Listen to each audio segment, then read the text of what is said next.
Drop is the latest thriller directed by Christopher Landon starring Megan Fahey. She plays a woman named Violet who's going out on a first date with a man named Henry, played by Brandon Sklenar, and everything seems to be going just fine on this date until she receives a mysterious airdrop that'll then send her lovely night into a chaotic thrill ride. And that's all. Putting me say I get any spoilers to you guys. This will be a spoiler-free review.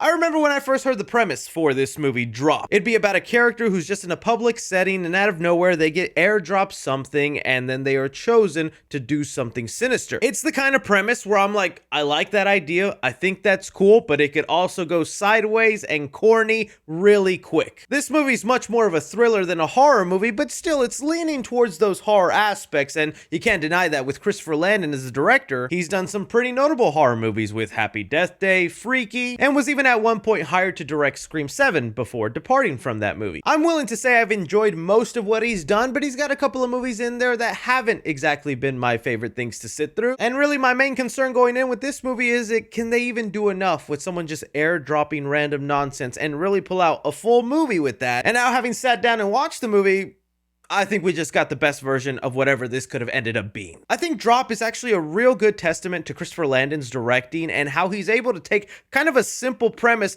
and stretch it and milk it for all it's really worth. Because again, really think about it, how dull this movie could have gone after someone just starts receiving weird messages on their phone, harassing them. Most of us put that phone on airplane mode, done there, enjoying the rest of my evening. More breadsticks, please. Because you always ask for more breadsticks, right? But I was actually pretty impressed and at times even blown away with how well Christopher Landon is able to not only set up the evening that's about to unfold, but also make it a really fun guessing game of, all right, who is behind this madness? What is going on? What is the motive? The movie ends up becoming more of a whodunit and a mystery where you're trying to figure out what's going on. And just, again, those first 20 minutes where you're setting up the character, you're going out for the evening, and little tidbits are being dropped. Little small details that if you're a movie fan like me and you've watched hundreds of these thrillers, you're like, that's a line that could mean something later on. I'm going to remember that. Okay, this person just happened to be looking at her funny. She did bump into that guy. And it makes it for such a fun watch in trying to uncover who might actually be a part of this. If anything, I felt like Drop was a good showcase that if Christopher Landon did end up directing Scream 7, he would have ended up being more than capable of keeping the audience guessing on who's behind Ghostface. And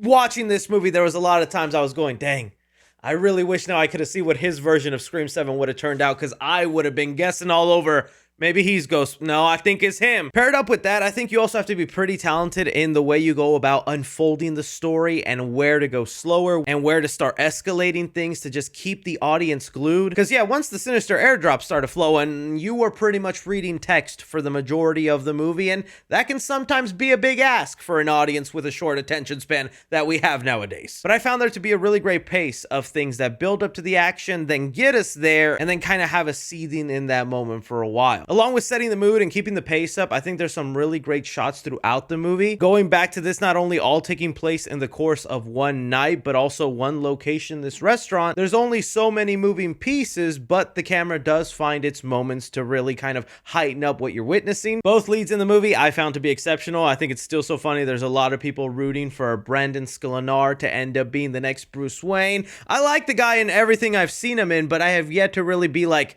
yeah, that's my next Batman right there. Not really a positive or negative in the movie. I just have to mention that you see what's around me. Of course, that's what's going on in my mind when I watch a movie. I got that superhero brain rot. Why even deny it? But Megan Fahey, who plays Violet in the movie, obviously has a lot more to do because she's dealing with being tormented by this mysterious figure. But I ended up kind of being surprised and rather enjoying the extra added commentary they had with the backstory involved with her character. She's someone with a pretty traumatic history, and that ends up becoming a big theme throughout the movie. Really all around, it's just an effective, solid thriller. There's nothing in here that's gonna blow your mind or break new ground. This is a situation where if you were interested from the trailers, it's gonna deliver on that premise. There was a part of me when watching this, and even when it was over, where I was like, you know, these are the kind of movies I would expect to go to streaming, not because of the quality of the film, but more of just how simple the story is. But really coming to appreciate how much effort was put in some of the camera works, the building up of the atmosphere, and actually keeping your attention with something so simple in one location really made me glad this wasn't dumped on a streaming service and it was given the chance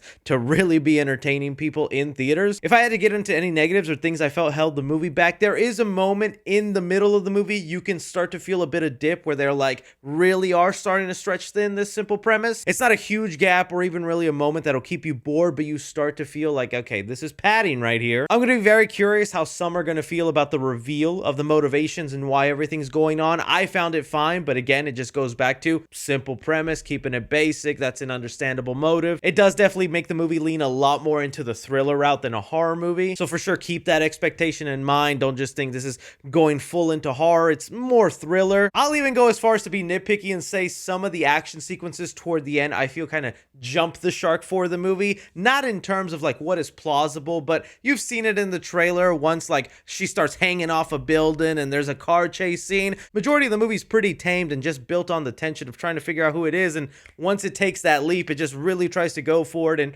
I just felt like it wasn't necessarily needed in the movie, but I guess I appreciate the attempt to give the climax a kind of bigger feel. Still, all those negatives aside, super solid thriller. I don't see how anyone interested in this goes in and walks out severely disappointed. So for drop, I'm gonna give action 2 stars. Like I said, it's mainly sit-down dialogue, reading sinister text messages. They try to lean into that action route in the last like 10-15 minutes. I felt like it was almost unnecessary addition to overcompensate for the simple motivation. Comedy in the movie, I'm gonna give it 2 stars. It doesn't have a lot of jokes. It's got a couple here and there. There is this one waiter in the movie that I guess is the comedic relief. He honestly felt very out of place, but I didn't hate his character. He did kind of lighten up the mood every now and then, but man, the guy just kind of stuck out sometimes. Drama in the movie, I'm gonna give it 3 stars. I was pretty happy with the story. Like I said, simple premise, and even when you get to the reveal of the motivation, I don't think it's anything mind-blowing, but it's like, okay, I could see why then this is happening to these people. I will give it extra little brownie points though for the backstory behind our lead character and how they kind of tie that theme into the rest of the movie. I like that. Heart in the movie, I'll give it 2 stars just for the sheer fact that there is a time that we could all be hacked. Cameras can be looked at and our personal information is so much online. The fear of this may be happening to us, I think, is the most scary part about this movie and how we would go about reacting. And suspense in the movie, I will give it 3.5 stars. I thought it was pretty good at being suspenseful all the way through. It takes a small dip in the middle of the movie, but for the majority of it, you are on your toes, and I did like the guessing game of trying to figure out who it was. Casual moviegoers, I'm gonna give this an A-. Cinephiles, I'm gonna give it a B+, and critically, I'm going to give it a B+. I think Drop is a pretty effective thriller I'd recommend you check out in theaters. Again, that's just my opinion on the movie, guys. I'm going to be very curious to hear from you. Did anybody else get that feeling that, man, Christopher Landon probably could have done a good job with Scream 7 with the way he's doing this guessing game? Or maybe things you just didn't enjoy about the movie. Anything and everything, be sure and like, subscribe. Follow me on Twitter at 3C Films or on TikTok at 3C Films. But as always, I'm Chris. Take care.